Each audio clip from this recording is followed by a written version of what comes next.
Hey, I'm Brian Van, SportbikeTracker.com, and today we're going to break down our Vortex EK low friction 520 chain and sprocket kit install. What we're trying to do here, and we've already done this on the R3, this is proven. We've done this for 2 seasons now. It works great. It holds up great. We're going to show you how to increase the power and performance of this bike through the chain kit without having to put on that super skinny 415 chain that just simply stretches and fails. Watch this.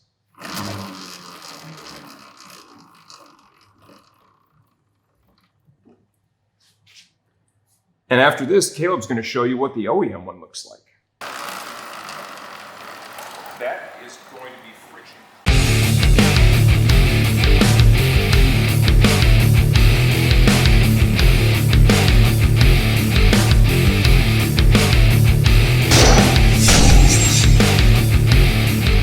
Okay, we've ridden the Ninja 400 at the racetrack finally, so I know how I feel about the gearing that's on it currently, right?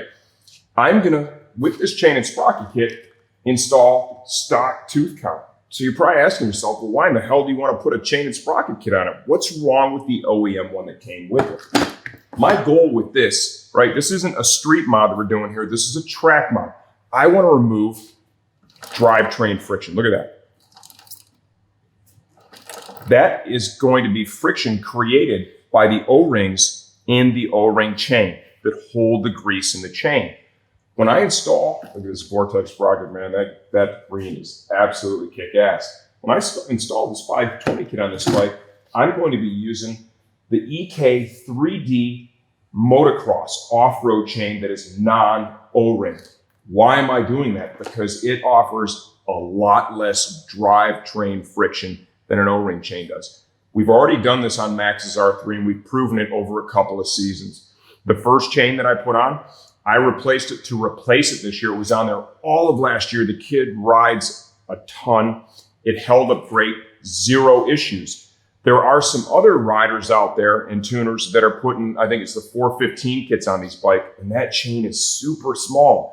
You reduce some weight, you do reduce some driveline friction, but they have proven not to last. You're constantly replacing chains. You can end up out of a race with a DNF because the chain itself failed. They're just simply not strong enough to hold up over the long haul. So I think this is a great compromise. It gets you the strength that you want, so you're not constantly servicing it, along with that extra horsepower and performance. On a low horsepower bike like this, you pull driveline friction out of it. And when you guys see when this is all done, right, and I have this chain cleaned up and lubricated, and especially after you go out the first session and you get some of this the chain wax out of there, you get it hot and you lube it again. Literally, you put a digital warmer on here and you put the digital box up here, it'll just fall all the way down. You grab the wheel, you spin it, and it spins for several revolutions. That just translates to horsepower. I've seen this work on the straightaway this year. There's some riders that Max is out there riding with that are on R3s that have built motors. This is still box stock. Yeah, we've got an exhaust and a power commander and a flash ECU. We have that stuff. But the motor itself internally is stock. And I've watched him ride with other riders that are similar in stature. They're maybe just a touch heavier than him. And he is able to either stick with them on the straightaway, remember they have a built motor, or pull on them just a little bit. And I do believe that the driveline friction we've removed has a lot to do with that. In this video, I'm going to show you what it takes to remove the OEM chain and sprocket kit and install this Vortex EK low friction kit. The only thing that's going to be different if you have a street bike is you're not going to be using a non-O-ring chain. You'll be installing an O-ring chain, so the master link is going to be different. Instead of having a clip style master like we're going to use here, you'll have a rivet on. You look at the chain and sprocket guide on our site and we have videos on there showing you how to rivet that. Everything will be the same except for the master link.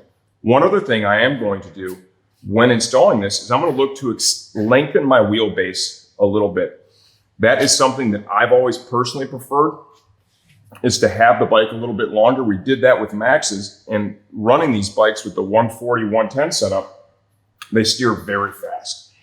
That will help to slow that down and even bring just a little bit of stability into it. I found with the Ninja, as compared to the R3, and the wheelbase on this one's a little shorter right now, I found at some spots at grabbing, it did get a little unstable, and I think lengthening the wheelbase is going to help it.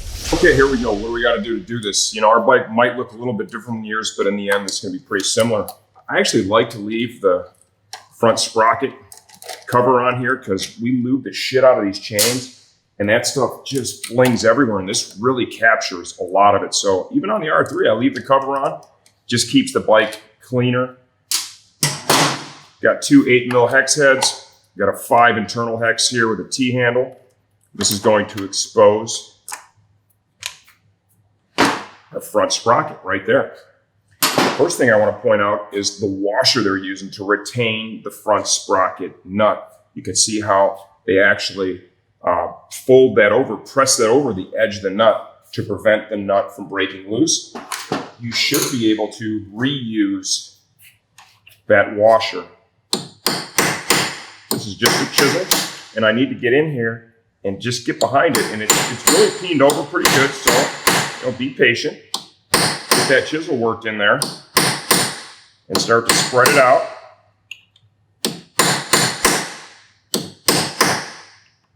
And once you've got the chisel kind of bottomed out in there, go ahead and see if we can't get in here with a punch. All right, just a little more chisel work here, I think. Yeah, there we go. That's a little bit better.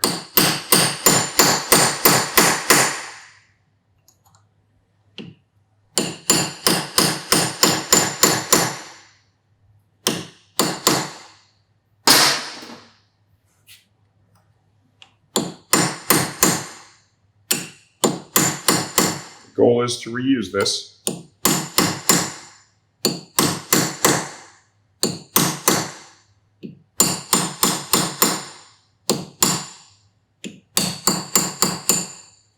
Okay.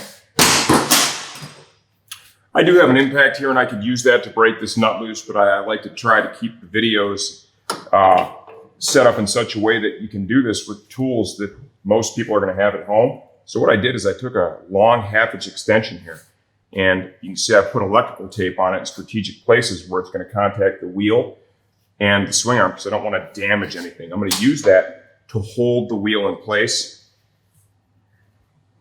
I didn't have the correct metric socket, but I'll tell you right now, 1 1/16" I think is what I've got here, and it fits really good.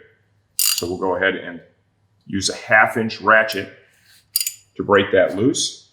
You want to make sure that that bar is wedged in there really good, like so. Okay, I've got an extension here, 1/2" extension, a long one. You see I put some electrical tape on it in strategic places so we're not going to damage the wheel or the swing arm. I'm going to use that to help me break loose the counter shaft nut.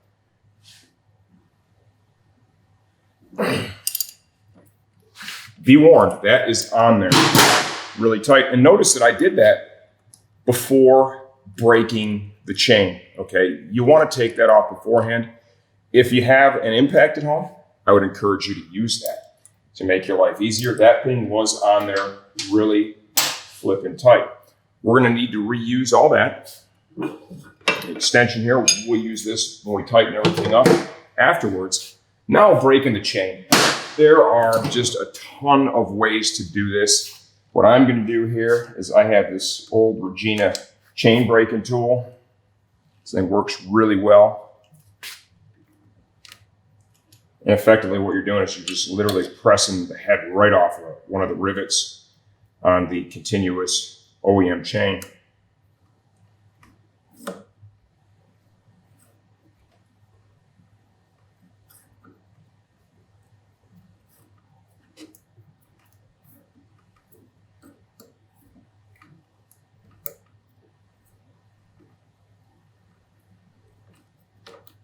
You can grind the head of the rivets off too. That's another effective way to do it. The Motion Pro PBR chain tool comes with all the pieces necessary to break and rivet, press the plate on, the whole deal. So you can use that as well. And that's a tool that we highly recommend here. We keep those in stock. I use it on all of my chain kit videos, with the exception of this one, because this bike is not going to have, right, a rivet style master link when I'm done.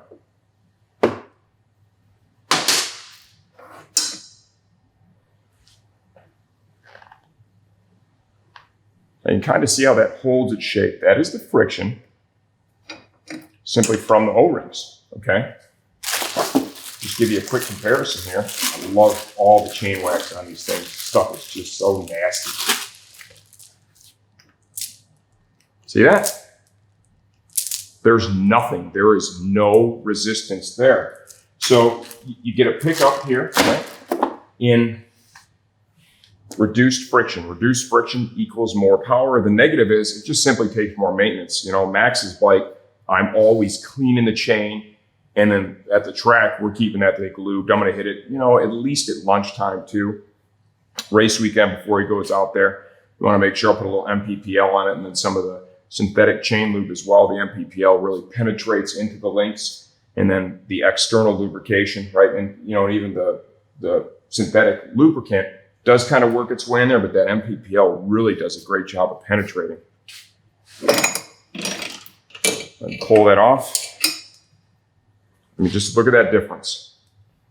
That does reduce a little bit when it's hot. See that? That is all free horsepower right there. So if you're building a track bike like we are here, that is a huge benefit. Next up, we need to take off the rear wheel. Okay, rear wheel is next up. Got a 17 mil backup over here, and then I've got 24 millimeter on the 1/2-inch ratchet. See, I'm using my Pitbull Pit Crew tire wedge. That thing's badass. Go ahead and get the castle nut off.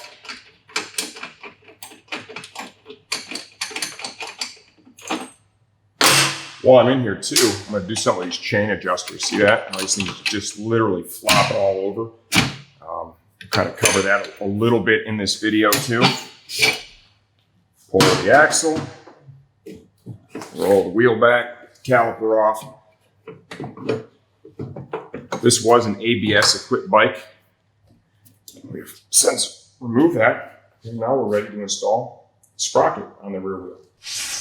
Okay, we removed the OEM rear sprocket. That's really self-explanatory. We're going to reuse the OEM sprocket nuts. These are pretty low profile and lightweight. There is a significant weight savings just with the sprockets. The OE sprockets, 1.3 pounds front and rear. The Vortex sprockets, it's a big advantage of the aluminum here in the back, 0.65. So that's a substantial weight savings. We can't give you a final number yet because remember, we're going to make a change with the chain. I am going to lengthen the wheelbase. Longer wheelbase equals longer chain. So there is a possibility, even though I'm using a lightweight high-end chain, that it could be a little bit heavier than the OEM. We'll have to see how many additional links we end up with. But once I get this all fitted on the bike, we'll be able to set the chain length. And when I cut the chain, I'll have Caleb weigh the OE chain and the EK chain that we're using. Just running these all down, flush, and then I'll torque them from there. I'm not going to use a torque wrench on these. If that's something that you're interested in doing, go ahead and find the torque spec and use it. There is on the Ninja 400 forum, there's a really good scan of all the torque values. I actually have that. I downloaded it too. I want to use a nice crisscross pattern here, just good even torque. Make a couple passes.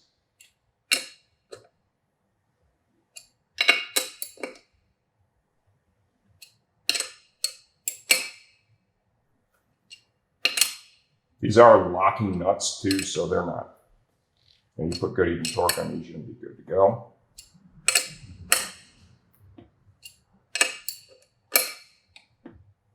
Okay, that is ready to go back on the bike. Now we're going to come over here to the motorcycle, and I want to show you a little change that I made off camera. I use safety wire, right? And I drill into the swing arm, drill into the back of the chain adjuster to retain those. Yeah, these still float freely, but honestly, that's really easy to deal with. What's a pain in the ass is when the end cap just falls off and you have all that shit hanging. Nobody likes that. Go ahead and slide the rear wheel back on the bike now. Got that Pit Crew tire wedge helping me out here. Anytime you're working on a bike that has ABS, you want to be cognizant of that sensor when you're doing a wheel change. Okay, so I made sure that that was all clear. Go ahead and slide this in.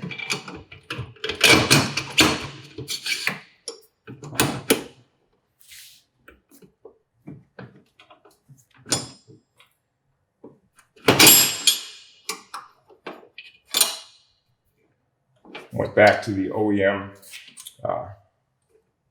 axle blocks. And that is because there was a conflict between the ribbons that I had on there and the safety wire job that I just did.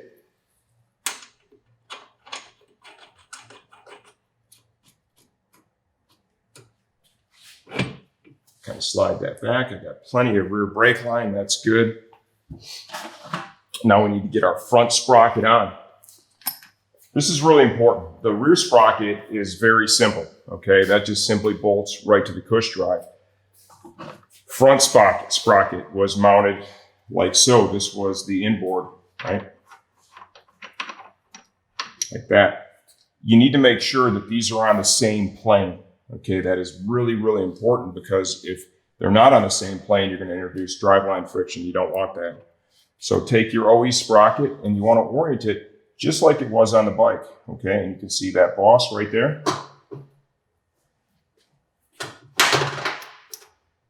Line those up. So clearly, if I put this on like this, it's going to sit too far inboard. We're going to create misalignment. So it needs to be with the boss inboard, and that'll have the spacing between the two of these correct. Let's go ahead and get our washer. Right, and that is going to be used to retain this. And here is the nut.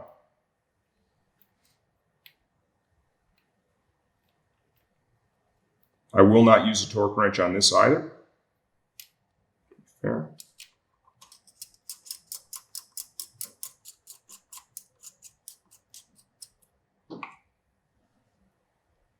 Okay, just finger tight for right now is going to take care of that for me. Now let's grab the chain. Cleaned a little bit of the chain. Look at that. All right, compared to the standard O-ring chain, man, that is just flopping all over the place. Okay, now we're ready to put the chain on the bike. Remember, we're gonna need to set this for length. Go ahead and thread this through.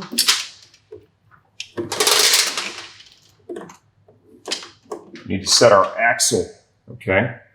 This is where you really, before you cut the chain, you really wanna take your time. You know, you don't get multiple opportunities of cutting it, especially if you cut the damn thing too short.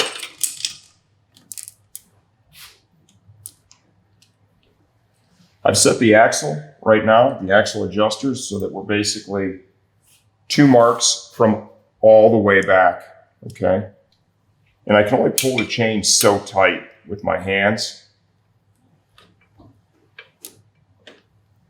It's caught on here. Okay, there we go. Now I want to find the spot where I need to cut it. And remember, we have to leave it with a male end, okay? So it looks like, based on what I've got here, I'm going to start by cutting it right here. If I need to, I'm going to have to go back, remember, another 2 links. So let's make sure I've got a good beat on that. And then to remember what it is that I'm going to do. Just throw a cable tie through it, like so. And this will help me locate exactly where I'm going to cut this. I'm going to use a die grinder. You could use like a Dremel to just grind the head of the rivets off, and then I'll use the chain tool to push it through. I don't want to do anything to distort the chain, because remember, we're really focused here on reducing driveline friction. We're not going to show you all this, just some of it.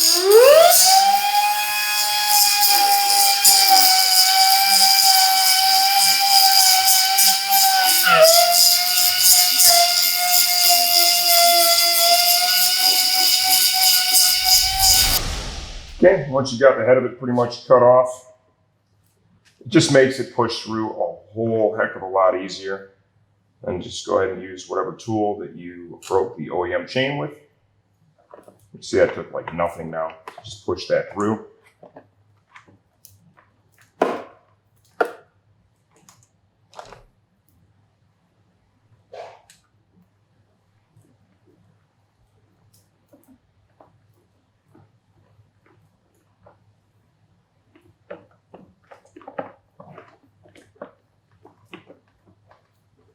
Okay.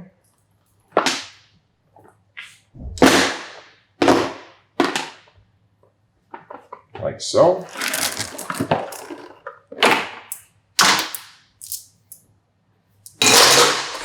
Both chains, and they are both 3 pounds on the money.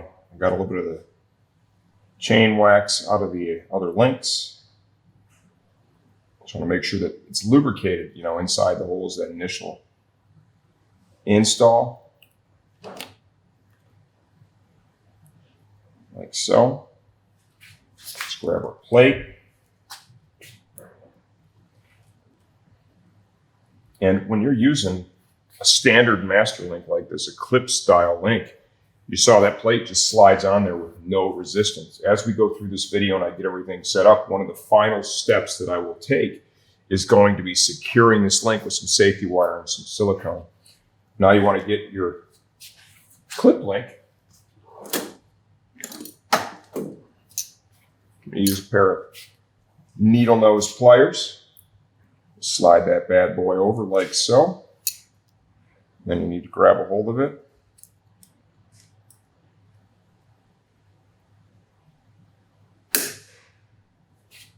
Good, strong, positive engagement. You can take a close look at it and make sure everything is good. On the R3, I've used this style link for 2 different chains. 0 issues, 0 failures. And it's just about taking your time up front. Now we'll work on setting that wheelbase and chain alignment. I've already got my chain adjusters loose on both sides.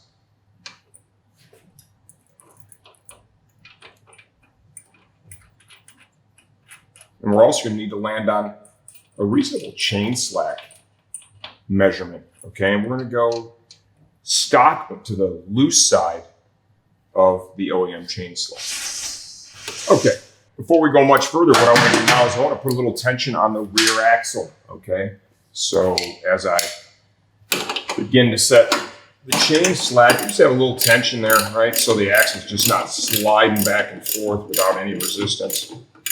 So just a little bit of tension.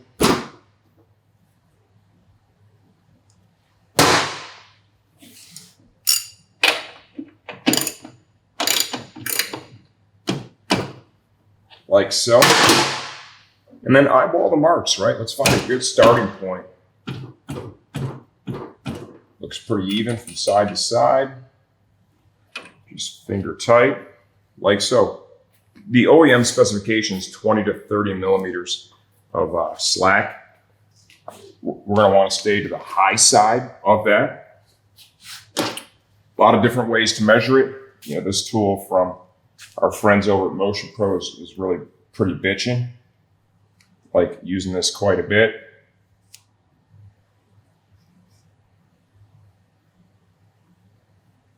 Okay, we're about 4. We need to go more. Bring the axle back a little bit. I want to try and do that even.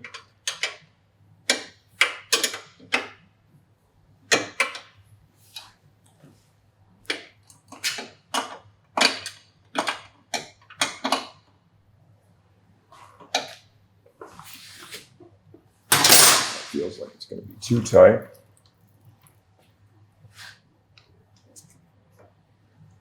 I have snugged up the countershaft sprocket nut just by hand. We haven't torqued it yet. That's going to happen at the end here. Okay. That is about 30 right there. Okay, now we want to make sure that this axle, right, that this plane is straight and that we have really, really good alignment. And we're going to use the Motion Pro chain alignment tool to help us do that. Okay, I got my steel rule out, and what I want to do right now is I just want to identify, you know, how accurate are these marks on the swing arm, and comparing both sides, that first mark is basically dead on 30 millimeters from the very end of our swing arm. So that's going to be helpful for me, right? Can use these adjuster blocks. So right here, we're going to be at 35, about 37 mils. Go check the other side. And we are going to be, man, pretty much bang on there. Just the short side, so that one needs to go in just a little bit.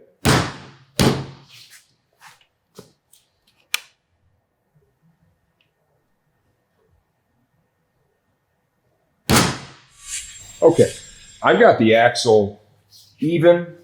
The chain alignment tool indicates that this is running true and straight. So now we're going to go ahead and check our chain slack. It's also important to note I still don't have that rear axle torqued down all the way.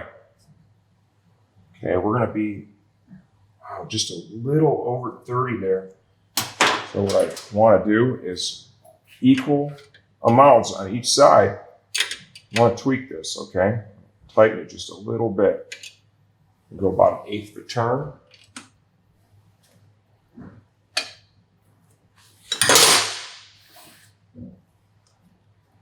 With chain slack too, you could argue that, we want to rotate this and try to find the tightest spot. Sure, we'll check that. Okay, and we're at about 28 right there. I like that. Boy, that looks really straight. I dig that. Okay, so now my next steps are going to be this. I'm going to take and put a wrench, roll this back a little bit, hit the axle. I want to snug that up now. What I've seen, every bike's a little bit different, but when you torque the axle down, it does tend to have some influence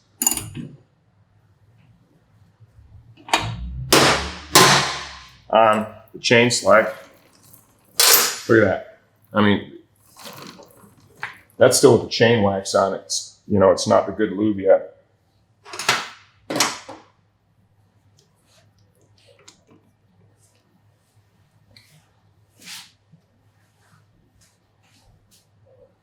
We're a little over 30 there, so when I torqued it, it compressed the swing arm the rest of the way and changed the chain slack a little bit. So we're going to loosen up the axle and go about 1/8 of a turn on each one.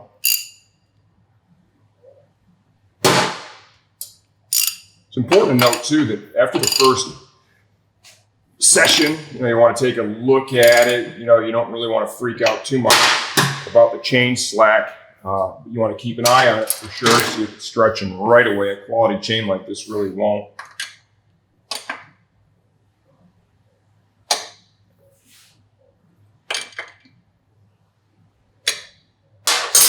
Eighth of turn.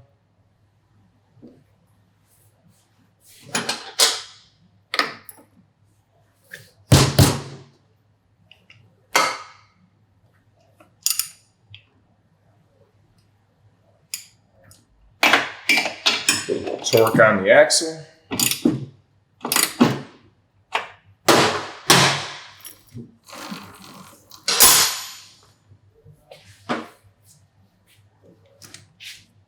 And recheck.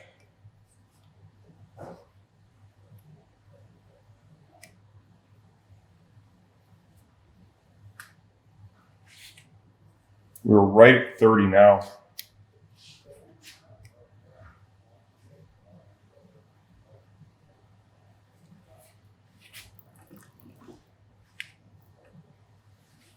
Check a couple spots.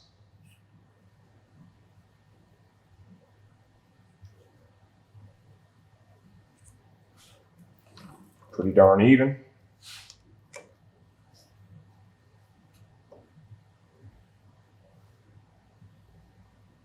Okay. Verify that the axle is still running true. And if it is, we'll be able to torque the rear axle.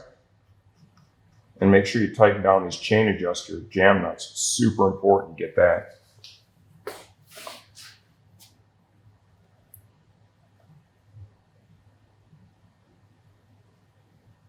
All right, that still looks really good.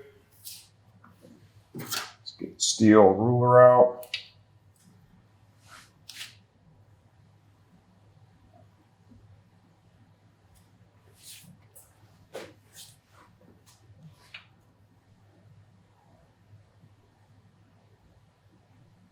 That's really even too. I like where we're at. I like where we're at.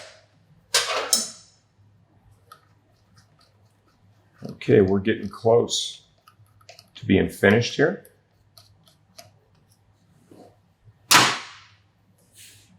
Jam nuts.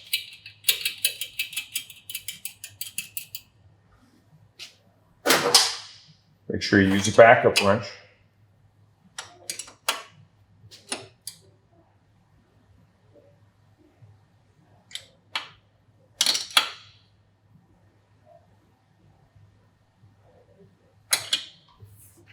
Super important, these are tight.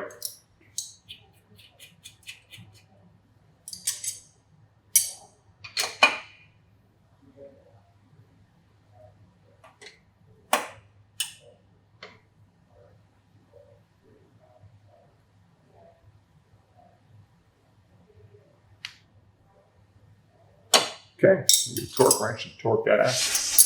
Okay, let's torque down that counter shaft sprocket. My rig back in here is going to hold it in place for us. Ratchet here. I'm not going to use a torque wrench. That's a personal choice. You want to use one, knock yourself out. Some people use impacts here. I'm going to get that torque down, and then it's super important that you stake that washer really good. I'm going to show you how to do that when I come back. Now that we've got that torque down, we need to stake it. I'm going to start off with a big old flat bladed screwdriver. What I'm doing is just kind of wedging it in there and using it to fold this thing over again. And you want to fold it over onto one of the flats on the nut.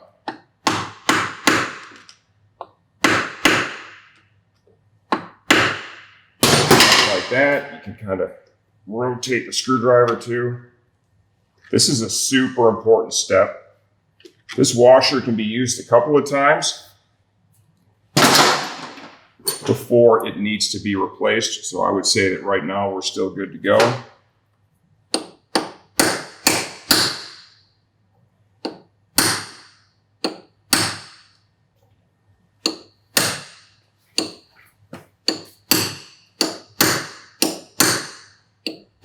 Just going to kind of clean that over.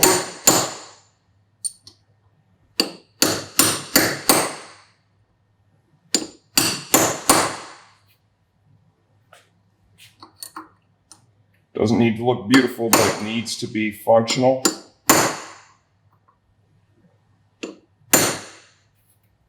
Like so. There's no way that nut is coming loose. And I got to tell you, this is something that's really common. This is a mistake a lot of folks do make, is they don't get these nuts tight enough and they don't utilize, right, that lock correctly, and sprocket nuts come loose. The guy who's holding onto the camera right now actually had a sprocket nut fall off on his R1. Somebody else had worked on the bike previously. It's a pre-owned motorcycle. I actually like to call it vintage. It's so old. It's a 2005, right? Super important. You take your time here and make that perfect. All right, I used some brake cleaner and I cleaned this clip off and the plate beneath it, because we're gonna put a little silicone on here when we're done. Thread your safety wire through like so.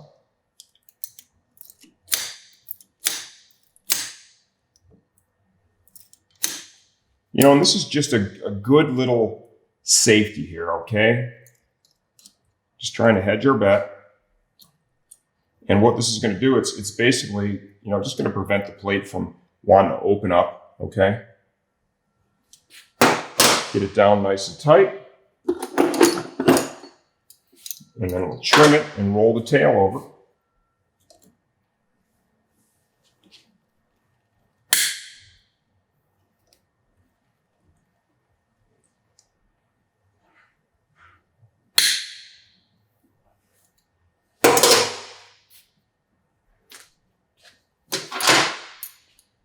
Once you've done that, grab a hold of the tail and just compress it.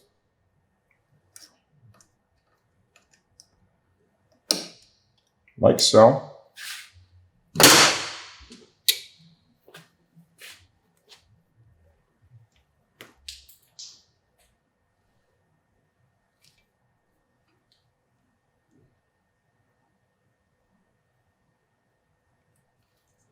A little silicone on there. Just make sure you've covered it completely. And before you ride it, obviously, you have to let that dry or that shit's just going to fling right off. Okay, you ready for this?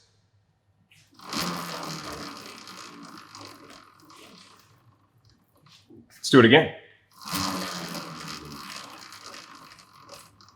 That is a friction-free drivetrain that's going to result in a noticeable difference in power. Remember, this is my official Max Van ass-kicking machine that I'm building. We're going back for the rematch with Sportbike Track Time at Grattan this weekend, and I'm ready. I got a flash tune on this bad boy now. I got my kick-ass chain kit on this thing, and I'm hoping that this buys me a few more miles an hour top end. I'm sure that it's going to because we've seen it work with the R3. If you're riding your Ninja 400 on the racetrack or even an R3, I truly believe this is the way to go. These are quality components. We've already vetted it out on our bikes. They last. You're not going to be out there having failures. You take your time and you install the kit the same way that I showed you. You do the master link like this. It's not going to be popping off. You're not going to be having problems. You're not going to be having your chain just fall off your bike. Those 415 chains, I've seen all kinds of issues with it. If you notice on our site, we're not even selling those sprockets or those chain kits because I feel like that only makes sense if you're able to replace that chain every weekend, right? Or your Moto America Junior Cup front runner. If you're not doing that stuff, this is a solution that's going to get you the performance benefits that you want without all the risk of failure. I answer all the YouTube comments for the videos. If you have any questions, just leave them here. I'll get to it. I'll help you get your project done just like we did this one.